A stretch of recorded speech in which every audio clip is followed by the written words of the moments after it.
Alright, we're down here in the making parlour. I'm going to actually do a wee job in this, well, an important job, and that is I'm going to actually change the liners. It's a bit before the time for doing them. I do them twice a year, every 6 months, but these were done about 3 months ago and I've had an issue with them. I think I might have got a bad batch because here this morning I had to take them 3 out of that unit there. Normally I'd have to maybe replace 1, 2 liners that might burst between those 6 month intervals. Well, at this time I've had to replace 10 or 11, and this morning I noticed I could hear a sound coming from this one, and I ended up having to replace all 3 of these. It was pinholes, little cracks. You see that? The only thing I can think of is it's just been with this one batch, and I think I may have got a bad batch. I'm just going to replace them all in the hope that that bad batch was just a once off and will not have any more issues until another 6 months comes.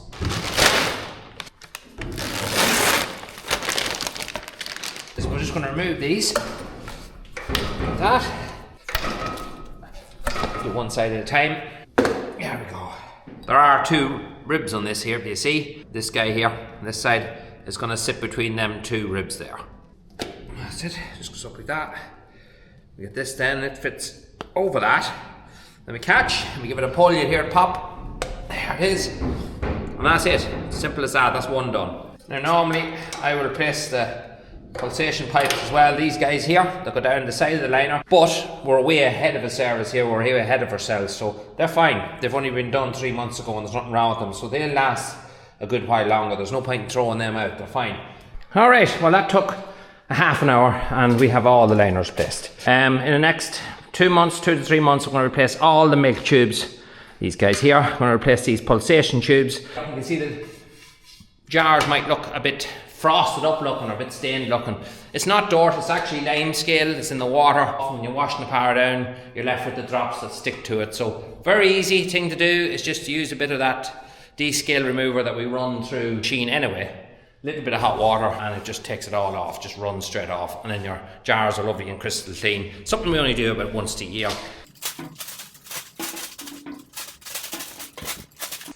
This is my leaf blower, and don't worry, we're not making another video on fixing leaf blowers or any of that crack, but I just wanted to give you an update.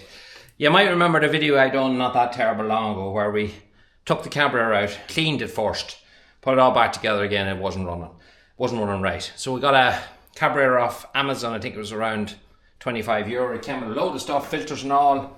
And so there's actual filter there, I never used it, but it came with a load of stuff in it and it looked like good value, but as they say, it was too good to be true. It run alright for about an hour or so. Then after that it started to bog down again. It just hadn't got the power anyway that it used to have. And this would be a phenomenal leaf blower, these backpacks. They're great for cleaning silage pit yards, big wide open yards. Absolutely powerful. I had to go and buy the original carburetor for it. So this is the genuine Stihl carburetor for it. My name is on it there now. For a BR700, which is this leaf blower. I got this at cost price. Because nothing to do with the channel, it's a fella that I know. It's a friendship thing between me and the guy that owns the place. That little carburetor there, at cost price to me, was €165. If I had been someone he didn't know and I had to actually get him to fit it, you can well imagine be well over €200 to get this all fitted and all. So it's mad what they're charging for these now because so many people wants them. And that same place, workshop, was packed with small strimmers, chainsaws, leaf blowers. These seem to be very susceptible to it. So it's all down to the amount of ethylene in the fuel. It just eats the seals alive, and no matter how much you try to clean them, they never work properly again. So I made a decision, I'm not going to use ordinary petrol no more in 2-stroke. I'm buying a mix. It's costing me around about €30 per gallon to buy it. It's expensive, but on the machines like this, which I don't use very often, that's what I'm going to use. I'm not going to go down this lane and mess with this kind of crack no more because it's not worth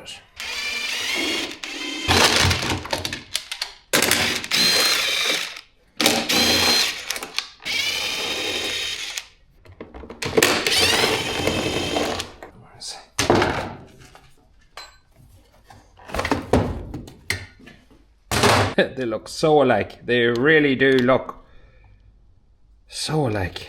Yeah.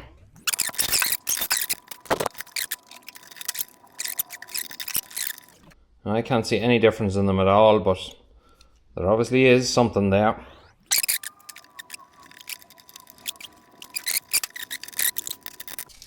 Alright, so one thing I'm not happy about.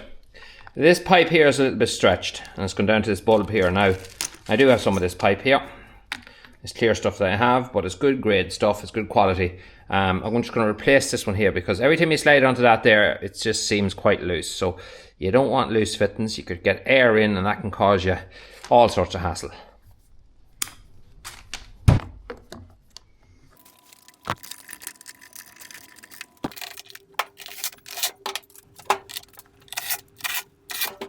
We have our non-ethanol fuel in now.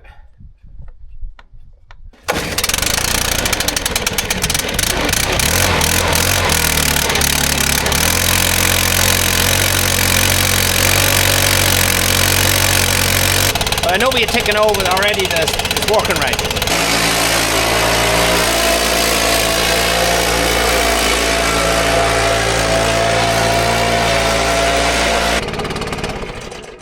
I'm not going to mention what fuel I put into it because I'm not promoting it in here. You just go to wherever it is you buy your bits and pieces of equipment, ask them for something like that and they'll tell you what to get. All I'm trying to do is give you a little bit of help if you're having trouble with your own. And if it helps you, that's what it's all about.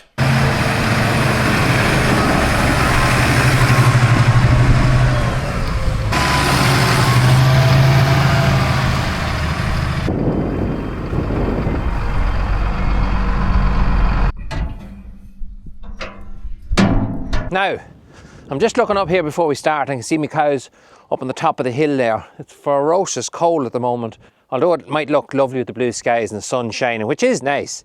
There's no heat from that sun. The wind would just strip you alive. But anyway, we're going to keep warm because, well, we're definitely going to keep warm by doing it and by what comes out of it. Bit ironic. But we're back here with this machine and we're going to actually run quite a lot of stuff through it here today.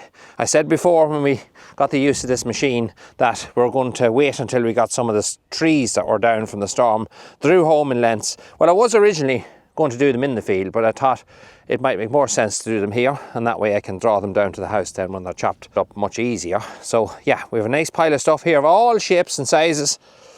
Everything from 6-inch right down to light stuff at 2-3 inch, and we have stuff there that might even be bigger, which could be closer to 6-7 inch. Yeah, so we're going to run all that stuff through it and see how it does. So this was sent to us back well before Christmas. A company called Remetcnc contacted us well over a year ago and asked us would be interested in testing one of these wood processing machines on the farm. They wanted to actually get our feedback from an Irish point of view because every country has different varieties of trees. Ireland has a lot of ash, sycamore, chestnut and so on. Also wanted to get our feedback on it and I want to get a feedback from our viewers as well and see what they think of it. Now after we made that last video there was a few questions that was asked, so I'm going to just answer them really quickly. So I was asked, are the blades adjustable? They're not. They are removable and you can sharpen them yourself, but they are not adjustable. The reason being is because there's such a small clearance between them two blades when they come together, and if you adjusted them wrong, you could either have a clatter where they'd meet or they'd be too gapped apart, and that mean you wouldn't get a clean cut. So they left them that they're non-adjustable. I can't see why you would have to adjust them anyway. The next thing is the length that they come out the far side at. Is that adjustable? Yes and no. You can adjust it on the blades or on the machine itself, but you can slightly adjust it by increasing the revs on your machine. As is taking the feed of the timber going through it, if you have your revs higher, it will pull the timber in quicker and it will leave the length slightly longer. Another thing I was asked is what revs do you run it at? Well, I'm running this at about 400 revs per minute on the shaft. You don't have to run it at the full 540. But one thing I did notice is if you're running lats through it, we had some really small bits of lats down there, like 2B1s. If you're running them through it, maybe cut your revs down, because what it'll do, because they're so light, it will fire it right out the back. And it'll nearly go out about 2 foot out the back when it comes out. Maybe when you're cutting real light stuff like that, just knock your revs back slightly if you find that problem's there. Others did mention that they had some of these that came with a shear bolt, so if something ever happened or jammed, the shear bolt would shear quite often. But this one here, the new version, has a slip clutch, so God forbid anything does jam in it, which it will jam. You'll find you'll jam it eventually, it's inevitable. You can hit this guy over here by pushing this lever here. It will engage that little servo and that will cut off the PTO, knock the PTO off, and that'll shut the whole thing down. Hopefully that answers them questions. Another person said, is it not dangerous? They could throw stuff back out at you. Well, all these machines are dangerous. You don't want to be getting your clothes caught. You don't want to wear baggy clothes. You don't want to really get your hands in past this point here at all. You just fire the timber at it and don't be holding the stuff and pushing it through. Just throw it at it. If you are interested and you like the look of this machine, you want to find out any more about it, there is the company in Ireland that does it. So Clontrac Limited, Clonmel and County Tipperary, their number and all is there if you want to go and contact them. I'll put a link in because they sent it out to me. I can check these things out more if that's something you're interested in. Now these come with a conveyor as well, which will fill a trailer on the side. It all attaches as one system and it folds up. I don't have it with this one, but you can get it. But for today, rather than maybe having to handball it twice, I'm just going to try put the bucket underneath here and work it from that.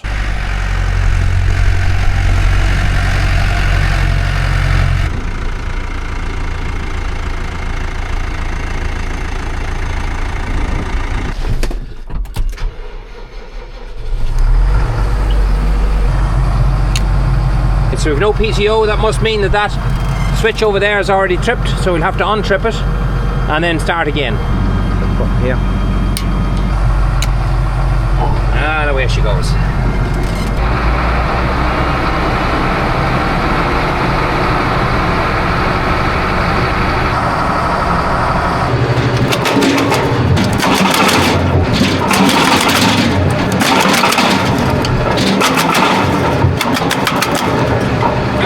Decent bit there.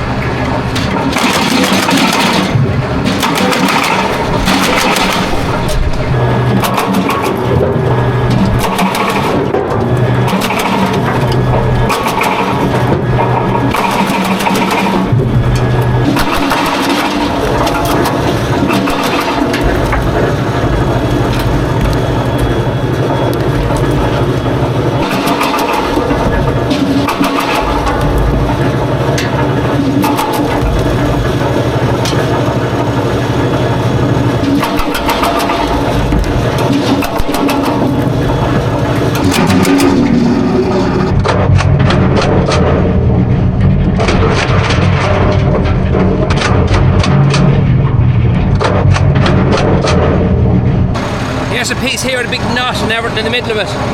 Now this will probably test it.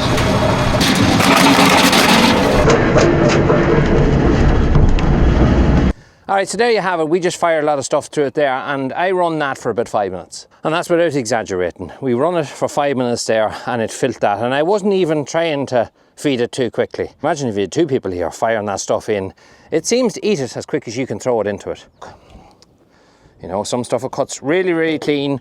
Other stuff, it might chop it in half, but that stuff's really, really dry. But most of the stuff, 90% of the stuff, has got a lovely clean cut on it, just like that there. And that's just a perfect length for going into the stove we have. Around about 6-7 inches is that stuff. I've got the box in the back of the tractor. I'm just going to turn the tractor around, fill the box, dump it, come back and finish this whole pile of sticks.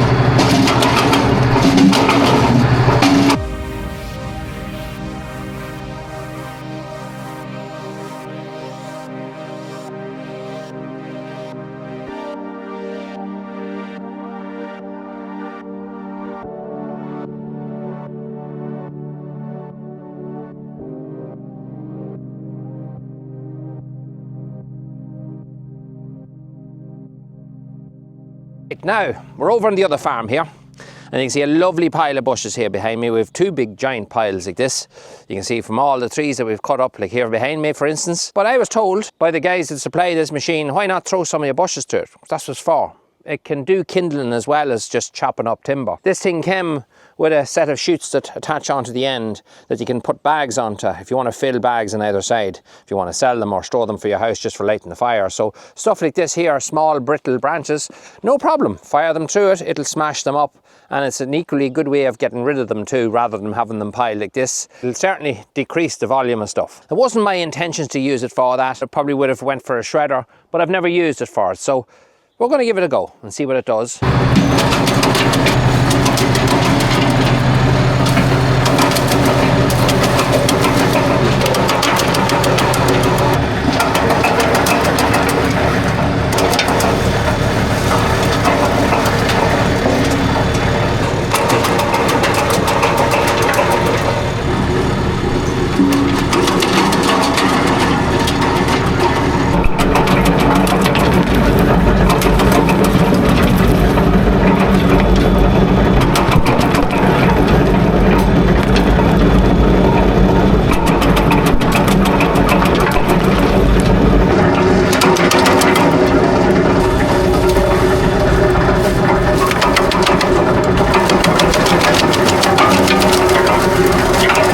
Alright, a bit of a struggle trying to pull them branches out. If I had it probably went from the upper side, it'd probably work better, because that's where I pushed it all over from, but it works. It does pull in the branches. Nothing's getting really jammed on it. When it gets a grip of it, it does pull them in. You just probably want to have a wee saw with you if you have anything that's too wide or too branched out, just to take an odd limb off it to let it through. But it does definitely smash them up. Different lengths, all depends. But for kindling, that stuff would burn like mad. It still leaves you with a pile, but the pile is smaller. It doesn't beat a mulcher that will mulch it into dust. It doesn't compete with that, but it's not for that. It's for just making kindling. Remember, this is a chopping machine, not a mulcher. Bear in mind, I put ivy through that, which isn't very easy for it to chop because it's very fine. When I mean fine, I mean this type of stuff here, like, you know, it has to grab very thin stuff like that, and it's not going to just maybe catch that stuff, hence the reason you have longer branches throughout that. But anything that's smaller, like this stuff here, no problem, it catches it. But anyway, I'm going to tip home and finish off the logs at home and get that job completed first, and then we can come back here and we can chop away for another bit and see how this turns out. But for the moral of making this video, I think you've seen everything that needs to be seen. You can cast your opinion on it. I only give my own. It's a very impressive machine. Big thanks again to Clontrac Limited and Clonmel and Tipperary, and for Remetcnc and for sending it out to us. That is the RP200. After about 20 minutes of work, we have a nice pile of stuff there now. So we're going to throw a cover across it because it looks like it's getting ready to team rain, and then we'll come out after and we'll throw it into this house. There's the wind just picking up now as we speak. We're going to go ahead and get this done, and then we'll go and start something else. Talk to you next time.